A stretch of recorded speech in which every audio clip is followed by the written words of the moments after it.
Okay,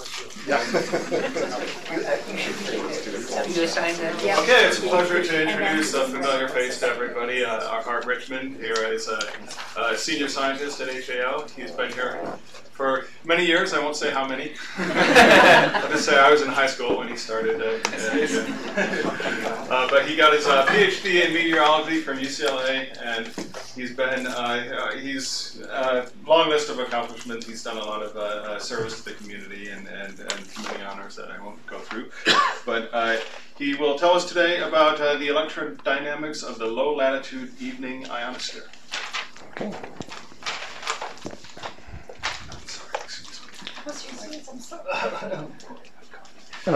So this is some work that I've been doing for the past several years, actually, with Sue and Astrid and a few others. It turns out there's a number of interesting problems, scientific problems, in the low-latitude ionosphere, and many of them are tied to the electrodynamics, the presence of electric fields and convection, plasma convection there.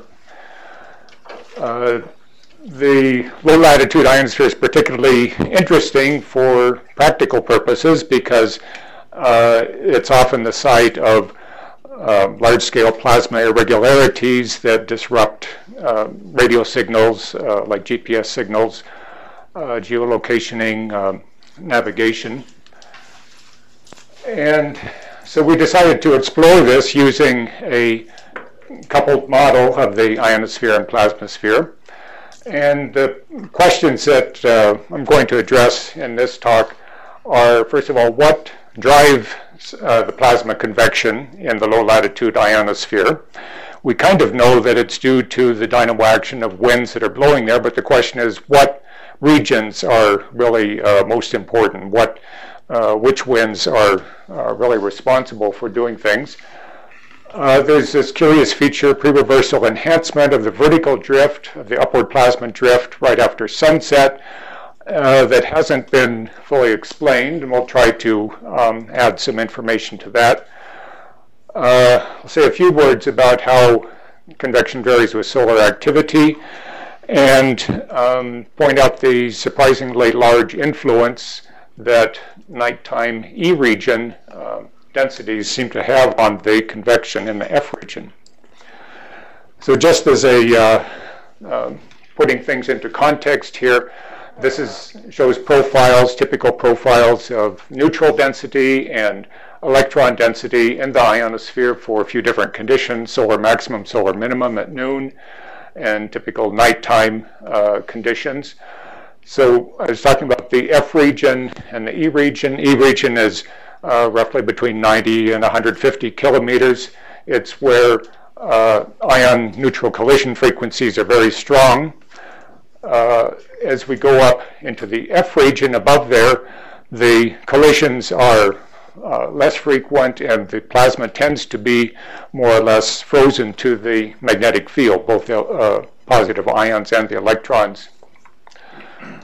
And that affects the way that the plasma drifts, or the plasma motions interact with the neutral motions. You can see the neutral density is much larger than the plasma density.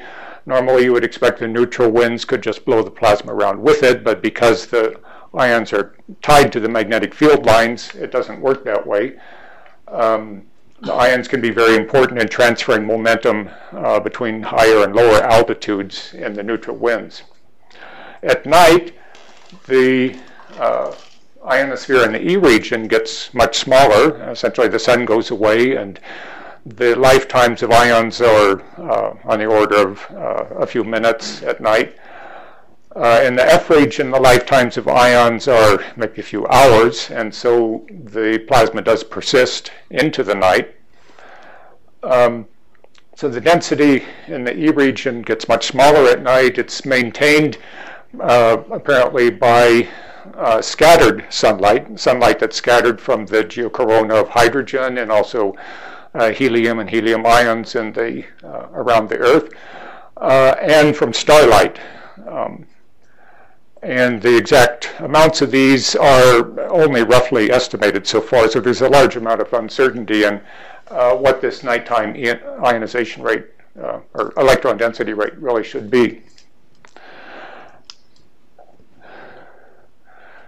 So we, in order to model the low-latitude ionosphere, we started from our workhorse thermosphere, ionosphere, electrodynamics general circulation model, TI-EGCM, but it has limitations at low latitudes, in particular the upper boundary conditions that are somewhat artificial there. In order to remove that, we decided to try coupling this with a model of the that includes all the way along magnetic field lines out into the plasmasphere up to much higher altitudes, the global ionosphere-plasmasphere model.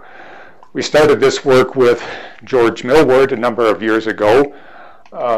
He got a job doing other things, heliosphere modeling. And so we continued the work. He kind of handed the model over to Astrid and Sue and me, and Nick Peditella helped do some of the developments of coupling the two models together so that they're fully coupled. So the GIP calculates the ion densities, feeds them into the TI-EGCM, which calculates all the neutral dynamics, uses that to feed back into the GIP and transport the ions. So at low latitudes, this is a map from the model, a global map. It's actually a latitude, wrong button, a latitude, latitude grid. Longitude can also be interpreted as local time. We're at 0 universal time, so the sun is over the Pacific. The largest electron densities are at low latitudes, and these are height integrated densities, total electron content. We also see there's this feature that along the magnetic equator there's a relative minimum of electron density. This is referred to as the Equatorial anomaly, and in fact I'll move on to explain that a little bit, what's happening. This is observations or several observations from the cosmic satellite series of electron density, a slice around 14 local time in the afternoon. I believe this is again over the Pacific. And the black lines show geomagnetic field lines. During the daytime, there's usually an eastward electric field and an upward plasma drift. As the plasma gets lifted to higher altitudes, where the air is not very dense, it rapidly diffuses down. It tends to diffuse to either side of the equator, so we get maxima in the density both to the north and south of the equator, typically during the daytime and early evening. This is called the equatorial plasma fountain effect.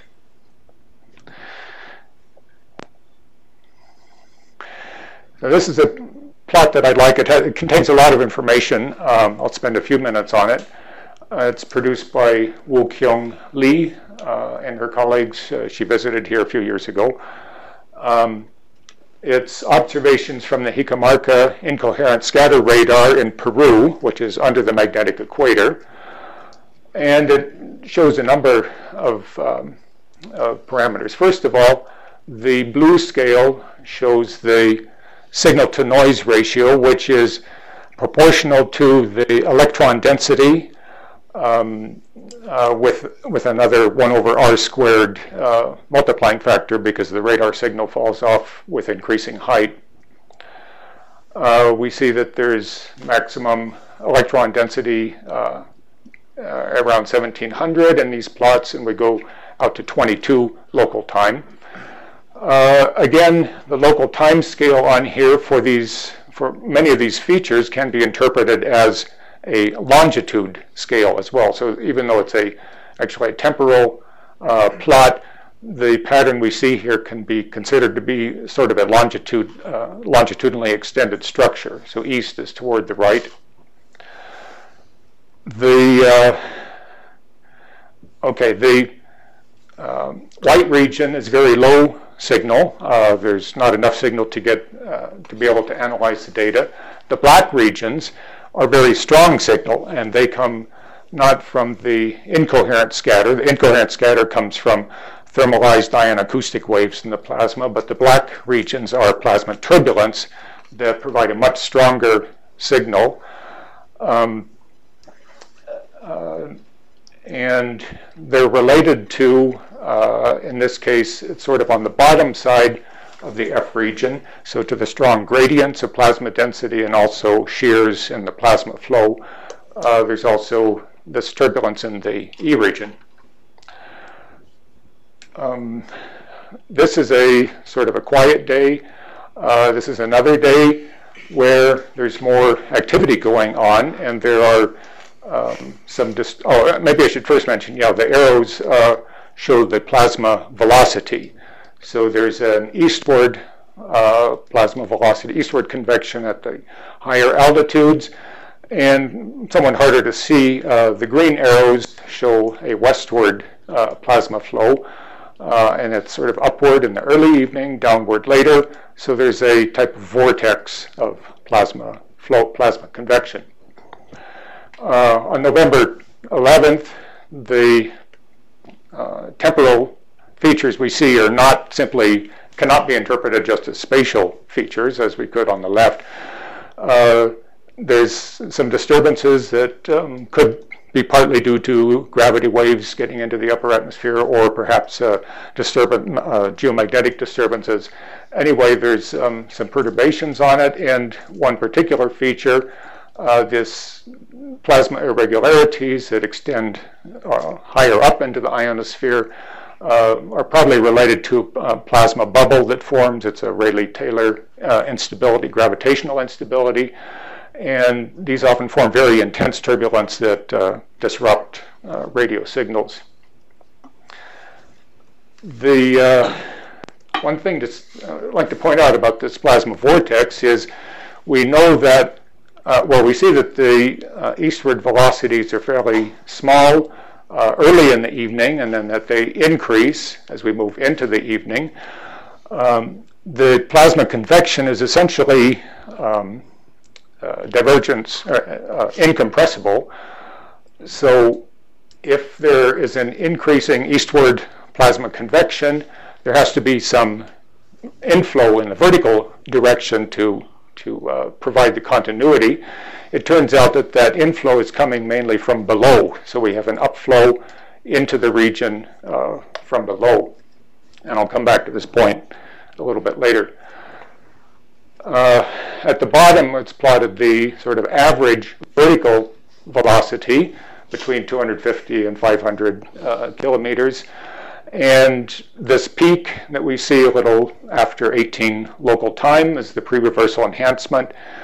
This is that enhancement in the early evening that I referred to before the plasma drift reverses to downward.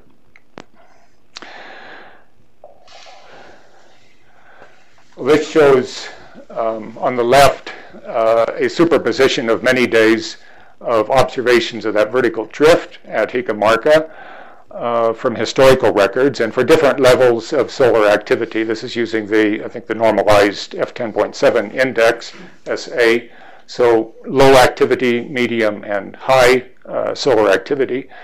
That pre-reversal enhancement feature increases with solar activity, becomes much stronger, and there's a lot of day-to-day variability, as you can see from these superposed traces.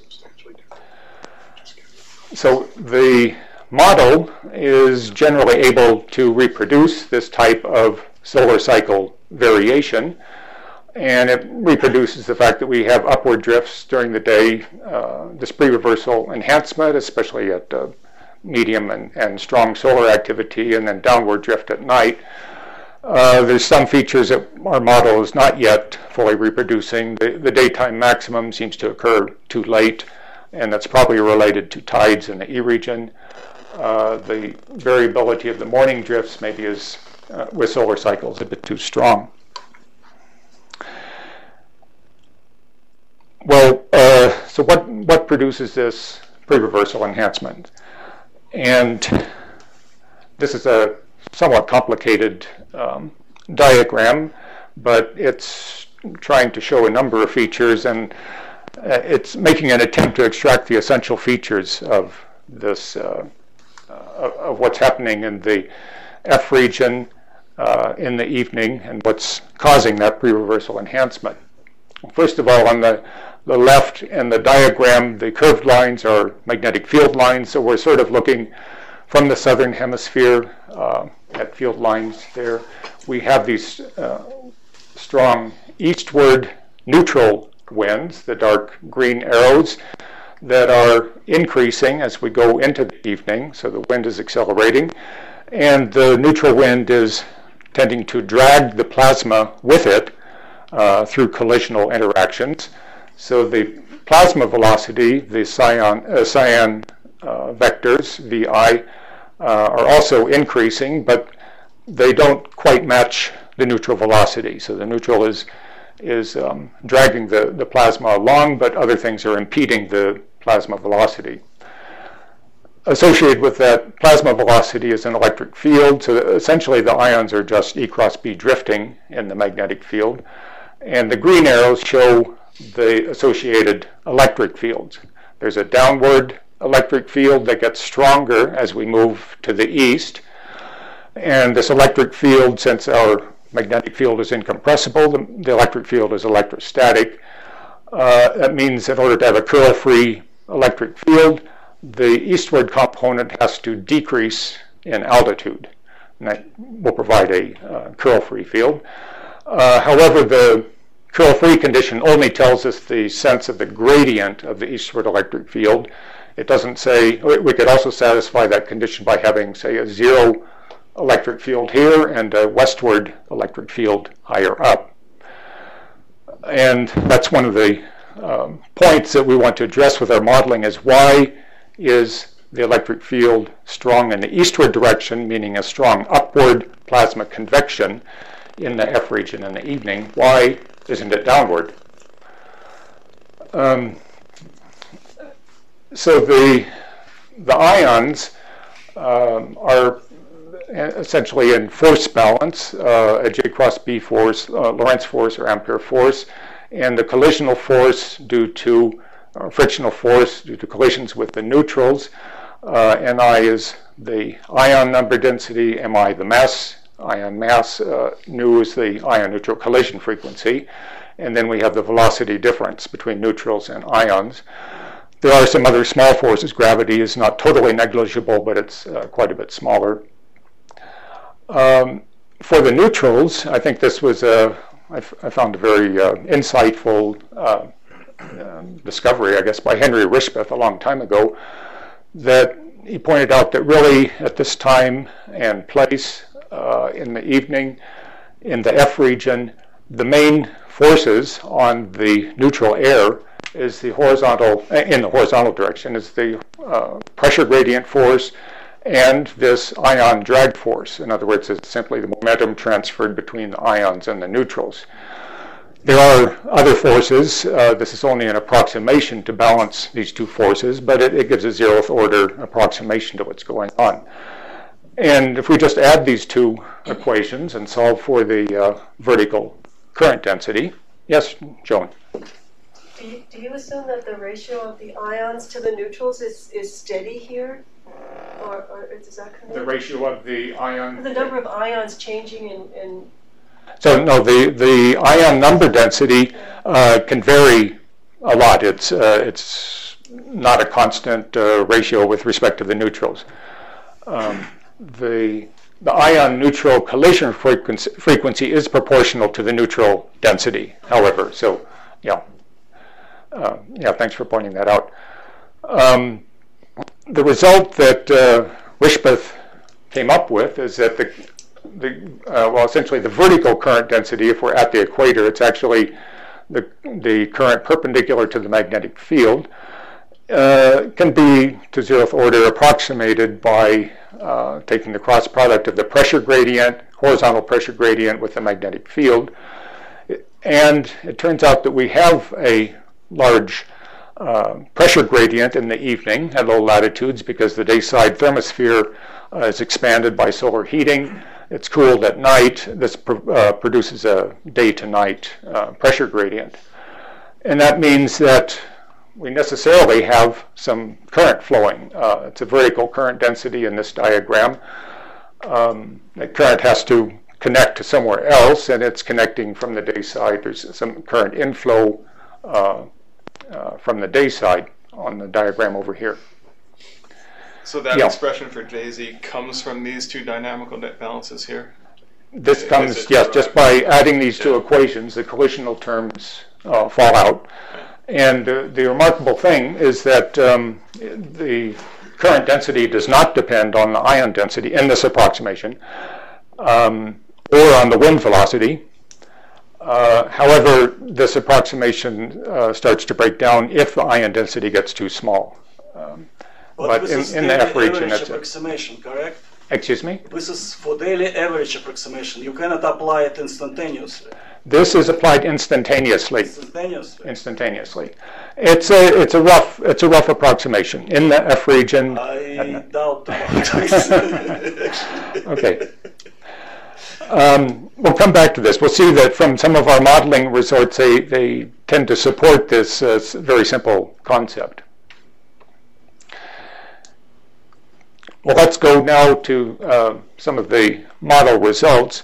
Earlier I plotted electron density on a latitude and altitude scale with a very expanded altitude scale. Here the distances in the vertical and horizontal are similar, so you can get the perspective of what the ionosphere actually looks like, except I haven't curved it around the Earth. So the electron density we're looking here at 19 local time, an hour after sunset roughly. This is equinox. And at this, let's see, this is actually plotted against geographic latitude and roughly Peru. The magnetic equator is about 12.5 degrees south geographic, so it's a little bit offset here. So we see the equatorial ionization anomaly. The density at the equator is about a half to a third of what it is at the peak here from the simulation. If now we consider the electrical conductivity, the Pedersen conductivity of the ionosphere, and this is the conductivity perpendicular to the magnetic field, it depends on the ion density, but also on the collision frequency, which is proportional to the neutrals. So since the neutral density is increasing exponentially downward, we get maximum conductivity sort of on the bottom edge of this equatorial ionization anomaly. And since the electron density at this time of day has been raised up by the vertical plasma drift, at the equator it's quite high, there's very little conductivity. So most of the Pedersen conductivity is in this equatorial anomaly region. And this is one of the results of our study that I think had not really been appreciated in earlier work. Earlier work had tended to focus on what's happening near the equator. But for the electrodynamics, it's really winds that are blowing in these regions that are going to be driving the whole electrodynamic system. And on the bottom is shown a slice of the eastward wind velocity. The reddish and orange colors are eastward. There's a strong shear in the around 200 to 250 kilometers, and there's a westward wind at lower altitudes. One more thing with the Pedersen conductivity, I don't know if you can see it, but in the E region there is a very light, somewhat lighter blue there. There's a little bit of Pedersen conductivity in the E region. And I point that out because it turns out to be important. Yes. Question. So Pedersen conductivity in the southern hemisphere seems to be larger, while electron density seems smaller. Yeah, so the point is that in the southern hemisphere, the conductivity is larger than it is in the north, while for the electron density, it's the other way around. And there's two reasons for this. One is that I believe the ionosphere in this simulation is a little bit lower in the southern hemisphere, so collision frequency is larger. That increases the conductivity. And second, the Pedersen conductivity depends inversely on the strength of the magnetic field. And we're in a region where it's not too far from the South Atlantic anomaly. There's a weak magnetic field in the southern hemisphere here. So I just want to show the wind in a different perspective, looking at three different heights. First, we'll take the height right near the reversal, about 225 kilometers, and then go up 2 scale heights to 310, and down 2 scale heights to 160 kilometers. And now we're looking at a global map of the wind and of the pressure gradient, or the pressures, at those 3 altitudes. The same scales are used at all 3 altitudes. And we see here, this is the high pressure dayside region. The midnight is at the center of the diagram. That slice that I showed before at 19 local time is the red line here, although it's, the previous slide focused on the equatorial region. So at high altitudes, there's a strong pressure gradient pushing the air, accelerating the air toward the evening. As we go down lower, the wind is reversing. As we go to lower altitudes, we now have a westward wind. At that time, this is just a different perspective from what was on the previous slide. In fact, if we go at this lower altitude, it appears that there's some semi-diurnal tidal features there that gives the high-low westward propagating structure. Okay, there's something that what I want to, I'm going to spend a bit of time discussing the significance of a type of minimization that we can derive for the nighttime electrodynamics, and just very briefly sketch to how we're getting to this. Since the electric conductivity along the magnetic field is very large, field lines are essentially equipotentials, and we can simplify a lot of the electrodynamics just by integrating everything along field lines, and that's what has been done here. For example, the K is the integral along the magnetic field line of the current density. The capital sigma is the integral of the conductivity. The two upper equations relate the current to the Pedersen conductivity, integrated Pedersen conductivity now times the electric field. And there's also a significant Hall conductivity component. And the Hall conductivity comes from the E region. It's a fact as we get into the E region, the ions are really immobilized by collisions with neutrals, but the electrons continue to E cross B drift. So we get a current carried by the electrons that's perpendicular to the electric field. And if as we apply Ohm's law, which we're doing here, we have to apply it in the frame of reference of the conductor, which means essentially the neutral air. And by doing that transformation, we have to transform the electric field to that frame. And in doing that transformation, we end up getting a term that's proportional to the wind velocity multiplied with the conductivities. So it turns out that if we did not have this Hall conductivity, we could show that the condition for the current to be continuous, divergence-free, would give us, well, first of all, we can get a partial differential equation for the electric potential just by taking the divergence of the current and setting it to 0. It gives us an elliptic partial differential equation. We can show if there were no Hall conductivity, the solution to that equation would just correspond to a minimization of the squared current density divided by the conductivity, the Pedersen conductance. It's just a way of transforming the solution for an elliptic partial differential equation.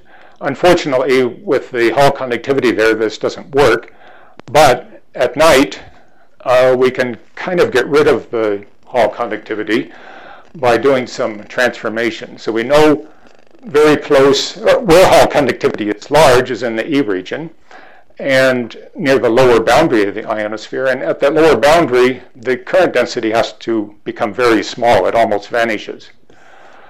So if we set the current density to 0, we can solve for the EY in terms of EX and insert it in here and do other things, and we get something this is sort of standard procedure for explaining the equatorial electrojet. We get that the current density in the eastward direction is now just proportional to the electric field in that direction multiplied now by a cowling conductance. And I'll show how the cowling conductance differs from the Pedersen conductance in the next slide. There's this residual term that does involve the non-zero current density, but it turns out that it's very small. And we do something analogous in the meridional direction and get another term that's small. And now we have something where the equations look like they don't have this Hall conductivity anymore. So we can apply our minimization and come up with this expression that now integrated over the entire night side of the Earth, we're going to try to minimize the squared eastward electric field plus a dynamo term and the squared vertical poleward electric field, EY, weighted by these two conductances. And these weighting factors are important, and I'll come back to this. It turns out that this UY is not very important. We can essentially neglect it. But the UX is important. It represents essentially the average eastward wind along the field line weighted by the Pedersen conductivity. So we're trying to minimize this whole thing, and subject to the constraint that our electric field has to be a potential field. So we can't minimize this down to 0. And we also have to satisfy the boundary conditions. So I mentioned these conductances are weighting factors, and this shows typical distribution of the conductances with respect to the apex height of the field line. So this is the actual altitude at the equator, but it represents conditions not just at the equator, but integrated along the entire magnetic field line. And in fact, most of the contribution, for example, out here is coming from that equatorial anomaly region where we had relatively large Pedersen conductivities. Well, there's a few things that you see here. This is, by the way, again at 19 local time. It's kind of my favorite time for showing profiles. I mentioned this is the altitude at the equator. We can also represent that as a magnetic latitude at where that field line drops down to 90 kilometers, which is the bottom of our model. So we're actually going out to over 30 degrees magnetic latitude. So those weighting factors, it's the sigma 4 that is weighting the difference between the eastward plasma convection velocity and the wind, this averaged wind velocity.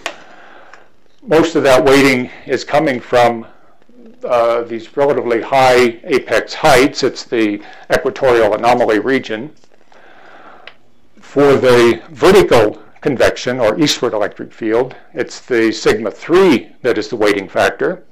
And it also it looks quite similar to the sigma 4 at these high altitudes, but there's this very large peak in the E region, and this is due to that cowling effect, the equatorial electrojet effect, that there's a very large effective east-west conductivity at these low altitudes.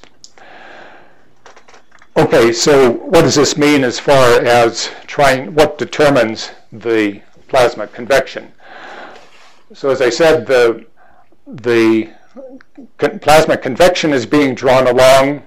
We're trying to draw it toward the mean eastward neutral velocity, weighted by sigma 4.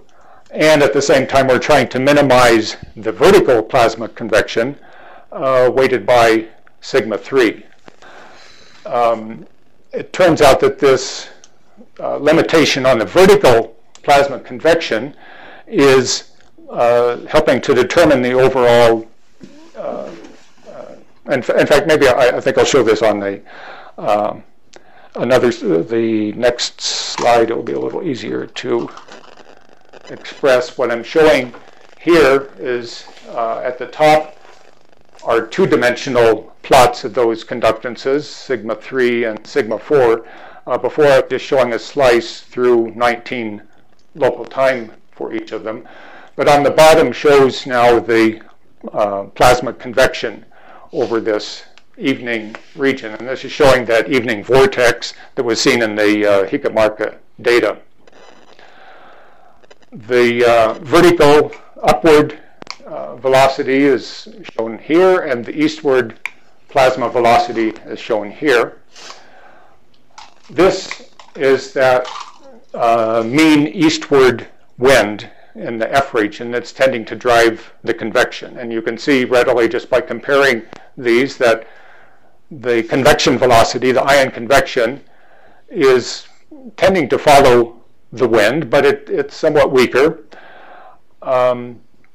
And the vertical convection, it turns out that it can't really follow the this other component of wind. It turns out to be not very important. The vertical convection has to be continuous, and the fact that we have a very sharp vertical gradient in the driving velocity tends to cancel out its effects. So what we have is the eastward convection is trying to follow the wind, but at the same time, in order to maintain continuity of the convection, we have to be pulling plasma up either from below or from above.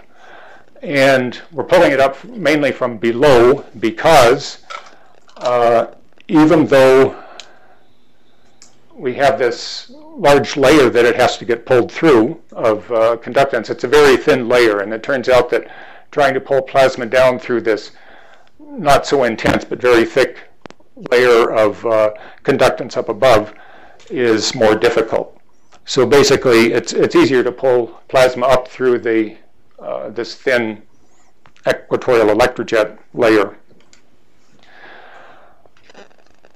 So we tend to get a maximum of the velocity around 300 kilometers at the equator, and then it falls off with increasing height, and this is like the sketch that I showed before for the vertical velocity, eastward electric field or upward velocity. We can express the integrated current density along the magnetic fields in terms of a current function, and basically we do have that upward poleward current that Richmond's theory requires us to have in the evening, and the current's getting drawn in from the day side to the left. Let's see. I briefly want to show, just to get the right perspective on this, how much of all of this is coming from the F region and how much is coming from the E region. And on the upper left is showing the contributions to that field line integrated conductivity, or we call conductance, coming from the F region, meaning altitudes above 150 kilometers. So now this is actual altitudes and not apex altitude of the field line. And the E region, the dashed dot blue line. So in that equatorial anomaly region, it's mostly coming from the F region. Only as we get down to low apex heights is the E region contributing largely to this conductance. Let's see, I could, but I'm not going to go through this. So just one more thing I want to point out is if we look at that F region contributions to the net current density, upward poleward current density, it's shown by the solid line here. It's also shown by the red dotted line in that in the upper right figure. We have an approximate balance between the current driven by the wind and the Pedersen current throughout the F region, and the Hall current is very negligible. And this expresses the fact that the wind is trying to drive the plasma convection with it. So the plasma convection is going to be proportional to the Pedersen current, and the wind velocity will be proportional to this wind-driven current. Okay, one more perspective on this is, let's look at the energetics of the situation. So if we calculate J dot E, current density times electric field, and integrate it along the field line, we get the integrated current times the electric field, and we'll add the eastward and upward poleward components together. So at the bottom shows the entire field line integrals of these quantities. If it's positive, it means we're dissipating electromagnetic energy. Those are the red regions. Blue represents the energy generation regions where J dot E is negative. This means that the wind is feeding energy into the electromagnetic field in the blue regions, and these are the regions where there are eastward winds, strong eastward winds, tending to drag the convection eastward. By the way, on each of these plots, I've overlain the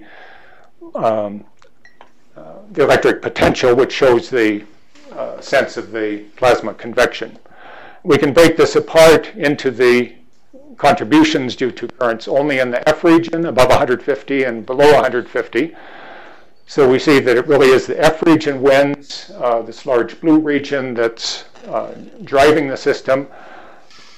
Some of the energy generation there is dissipated directly on the same field lines in the E region below, so we're tending to drag the convection through the E region and dissipate some of the energy. We get quite a bit more dissipation in the E region and the equatorial electrojet region, this intense red line along the bottom. And we get energy dissipation in the upward drift region here, in the pre-reversal enhancement region, both in the F region and when we add the two together. It turns out that just mathematically, if you integrate the total K dot E between any two potential contours all the way around, you can show that it has to go to zero.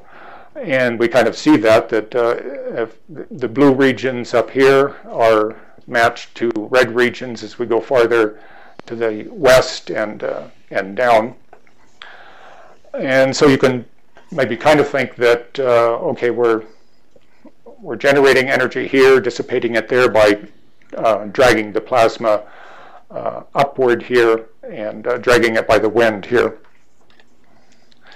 So yeah. How does the dissipation occur? Is it through the ion neutral friction? Yes, it's the ion neutral friction. So the question, how does the dissipation occur? It is the ion neutral friction of the upward plasma convection just being dragged through the atmosphere. The energy dissipation rates are actually quite small. You can see this is integrated along the entire magnetic field. We have microwatts per square meter. So in terms of heating the atmosphere, it's insignificant, but it's more just for looking at the energy balance of where is the source and where are the sinks. I should be looking at the lower plot. Okay, I mentioned that we looked at solar cycle variations, and on the right here is the plot that I'd shown earlier from the model, showing the time variation at approximately the Hikamarka location of the vertical plasma velocity for 3 different levels of solar activity. On the left are the corresponding 2-dimensional convection systems, or electric potential. What I've been focusing on before was the level of medium solar activity, the one in the middle, for a flux of 120 units. If we go to solar maximum, the convection increases very substantially, and this is due to, well, mainly a strengthening of the winds. The pressure gradient increases quite a bit at solar maximum, drives stronger winds. It drives a stronger convection.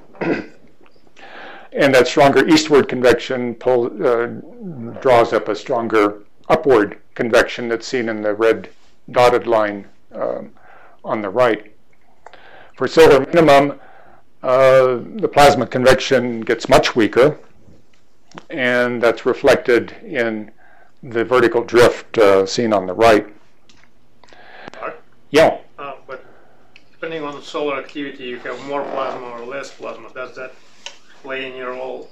I mean, you mentioned the wind effect. Yes. Yeah. But so the question, the plasma density in the F region does increase a lot with solar activity. And yes, that strengthen, that increase of plasma density as we go towards solar maximum does increase the coupling and at least the ion drag coefficient on the neutral air. Of course, the actual ion drag depends on the difference between the neutral and ion velocities. But yes, the larger plasma density produces a stronger coupling between the neutrals and plasma. This is the result of solving the minimization. Okay, so the question of, can I explain this in terms of the minimization? I should mention that in solving for these electric potentials, we have not used that approximate minimization principle, but rather solved the full elliptical partial differential equation.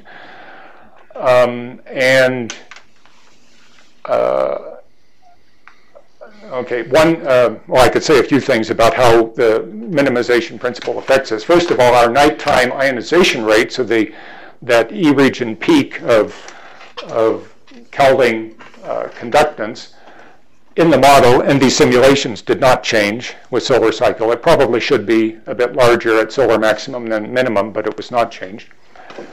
And at solar minimum, in fact, I think the next slide will address this a little bit more, the influence of that E region peak of Cowling conductance on the overall convection.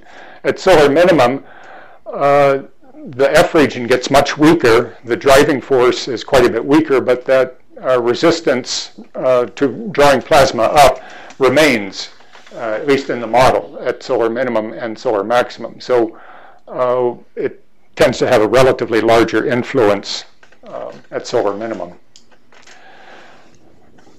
So this then gets to the last point that I wanted to mention, and that is, how does this nighttime ionization affect the overall convection?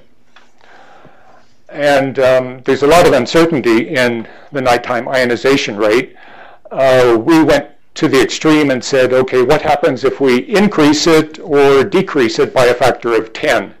It's probably more than the actual uncertainty in that nighttime ionization rate, but I should mention the model uses a rate that is uniform over the entire night. In reality, there should be effects, since the scattered solar radiation will probably be more intense near the sunrise and sunset than around midnight. The starlight that also produces some ionization is more intense in the southern hemisphere and in certain seasons. I'm not sure which season, whenever you're pointed toward the center of the Milky Way.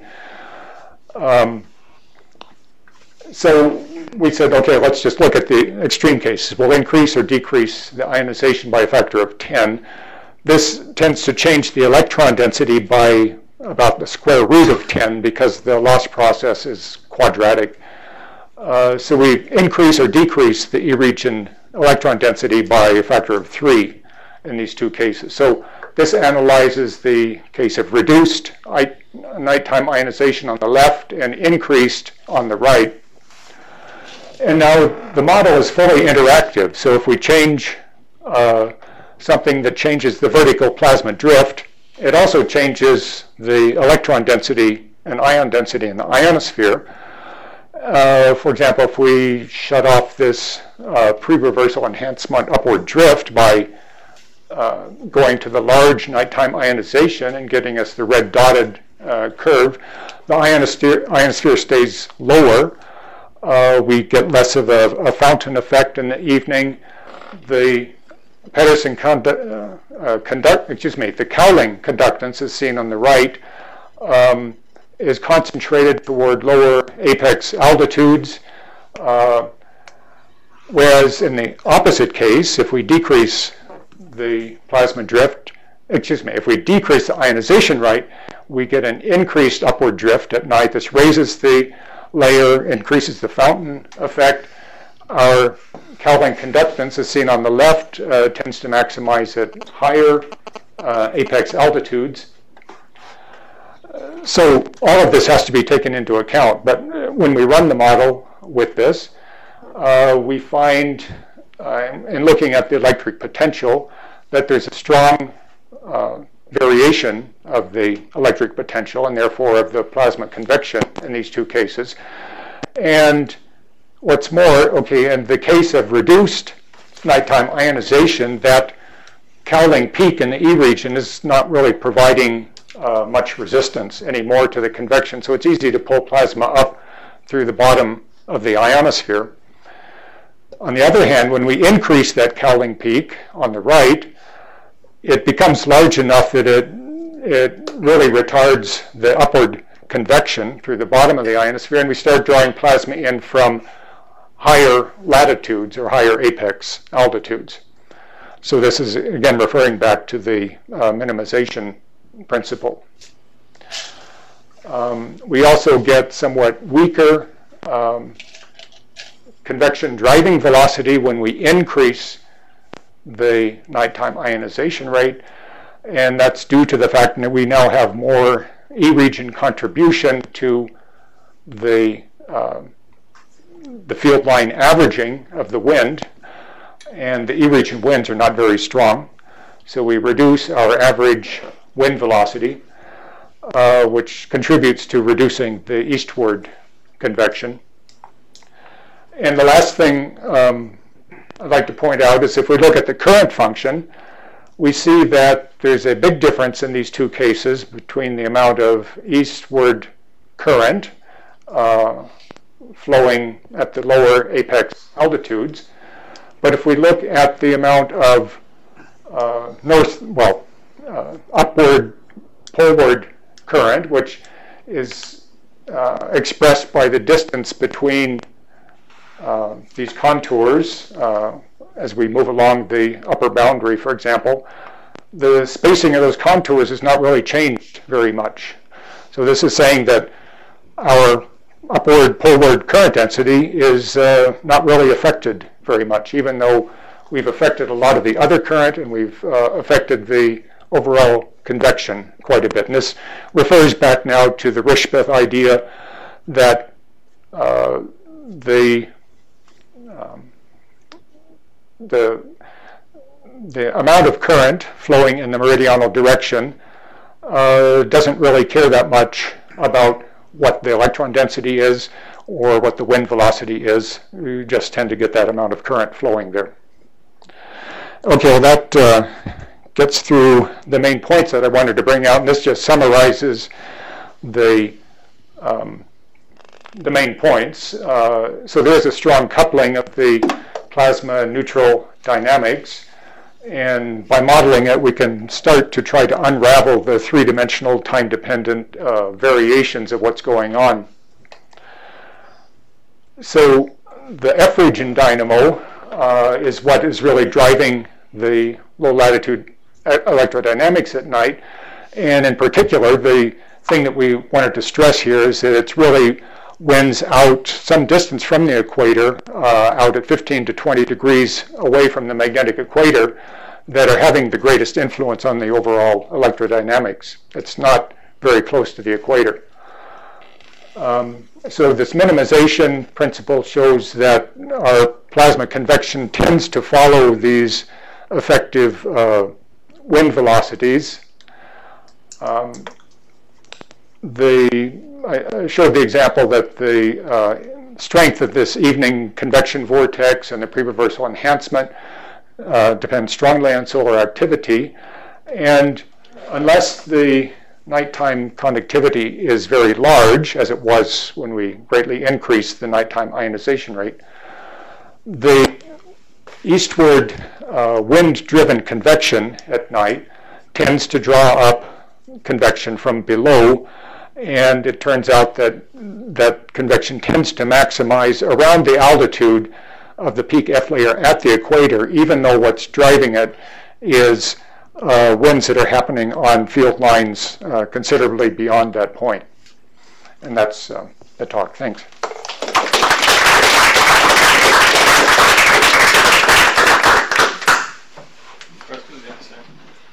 I think you said at the beginning that it seems that the model, if anything, has too much solar cycle sensitivity to the free reversal enhancement and the daytime changes. Is that a fair statement? Let's see. I was referring, I could have gone to another one, well, but to this one. There's a lot of solar cycle variation there, and the data may be less so. Is that a fair characterization of what you were pointing out? Probably not quite. The average, so as compared with the data, the bending that was used here, probably the average solar flux here might be something like 170 or 180, whereas in our model we use 200. Okay. As we go to the low levels, we're not going all the way to full solar minimum. So I think in terms of the strength of the pre-reversal enhancement, it seems that the model is doing about the right thing. It was more this early morning part that I think maybe we're not doing so well. Right. But in both, at any rate, it's certainly capturing a lot of solar cycle variation, and you're saying maybe too much in the morning. So what I was thinking was, and this dates back to a conversation earlier today, is that since we have, of course, solar cycle variation in the sun, in the daytime ionization rates, but in the current configuration lack solar cycle variation at night. And since many of the sources at night are ultimately solar, they're just scattered sunlight at night, we should have solar cycle variation at night. That maybe is the biggest piece we're missing. That might have the effect. I think you said that the results show that a strong, more ionization at night minimized the strength of the PRE and maybe the morning effects. So it just occurred to me that maybe maybe that is the biggest piece, as opposed to, say, the geographical variation.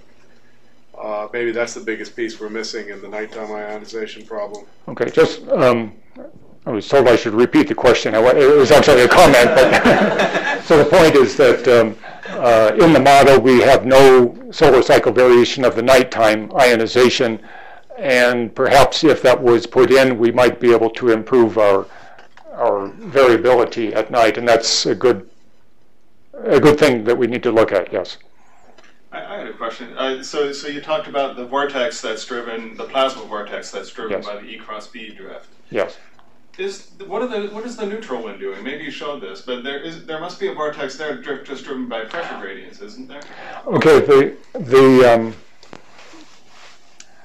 Let's see. I haven't really shown the full. Well, okay. This shows part of it. So this is looking at a different perspective. The vortex would be sort of in the bottom is the neutral wind in the eastward direction. So it's just showing a slice at a north-south slice at one time. And yes, the neutral wind is eastward at the above the in the F layer, in the top part of the vortex, and it's westward, and it is in fact this westward wind that's tending to drive the bottom part of or is mainly responsible for that westward flow that's observed at lower altitudes. It turns out that this westward flow in the plasma vortex, the westward flow part of it is not really very important for the overall electrodynamics. We did some experiments where we turned it off, and it did not really affect the pre-reversal enhancement strength.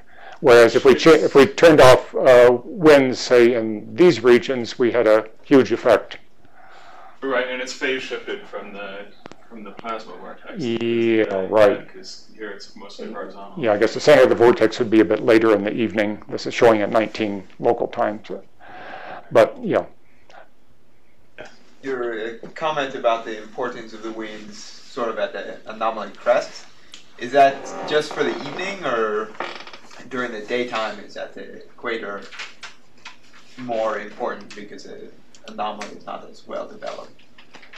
So if I understand, the question is the influence of, and I'm not sure if I even remember to say that in my talk, but in the paper, the wind does tend to be somewhat weaker in the regions of the anomaly where the ion density is largest. And this is due to the ion drag. Basically, we're taking more momentum out of the air at the higher altitudes and transferring it down to lower altitudes where the air is much more dense and can absorb that excess momentum. The same effect should be happening during the daytime as well. So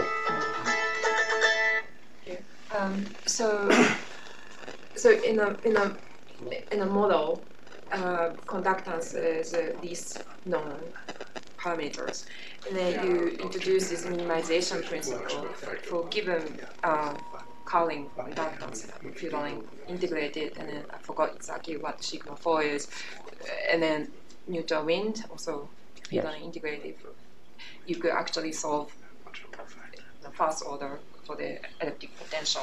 Yes. And then so that's useful. And then also, if you think about observations, it looks like incoherent scatter radar observing this sort of plasma convection that kind of gives idea of electric field. So it means that we have more observation, more better idea about what the electric field, electric potential should be, but then that less idea about what the conductance. So can we use that minimization principle to sort of solve conductance, or put some at least a bound, so you could be 10 times larger than what the default is, and then it seems like all over the place. Could you actually? So I think the question is, can we sort of do an inverse procedure? We have good observations, at least under some conditions, of the plasma flow. What we don't have very good observations of is the conductivity, especially in the E region. By combining these observations of plasma flow with the modeling, can we perhaps infer what, say, the nighttime ionization rate needs to be? And in fact, we've sort of done that, because if the model had not been producing good values, we would have tuned the nighttime ionization so that it happened that the values we chose seemed to give a pretty good base case. But you can actually formally use the minimization principle if you really want. Okay, so yeah, I'm saying we could actually formally use the minimization principle to try to optimize that. That's a point. Value or that, no, because it's integrated. Yeah, it's integrated. I don't know. Good point. So, nighttime ionization from stars, that's UV mostly? Yes, I'm going from memory of a paper I read by Strobel et al. From many years ago. I think it's O-type stars, that they took a catalog and estimated that there must be a certain amount of EUV radiation. I think there's a cutoff in what can get through to the Earth at about, 911 angstrom. Shortward of that, everything is absorbed. But there is a band of EUV that can come through to stars and ionize molecular oxygen in the atmosphere. It's the hot blue, hot blue UV stars. Sirius. Yeah, interesting. I was going to ask how much that varies with the year. Yeah, it does. Well, it's largely galactic, of course. But I think Alpha Canis Majoris is a big player. But it's a very narrow bank, because everything short of 911 is absorbed, and everything long of 1026 doesn't ionize the major species. Yeah. So you get just that band there. Yeah. And so probably Lyman beta is more important. And that's just scattered sunlight. And then, secondly, what you call convection, isn't that more like advection? I guess it could be advection. I think in Ionosphere we tend to refer to it as convection, and it's perhaps analogous to, in the magnetosphere, we also refer to magnetospheric convection, and at high latitudes in the ionosphere, the convection of the plasma, the E cross B drifting, and why it's called convection instead of advection, I'm not sure, but that's the word that's usually used. But it's distinct from thermal convection. It is distinct from thermal convection, yes. Any other questions? Well, let's thank Art again.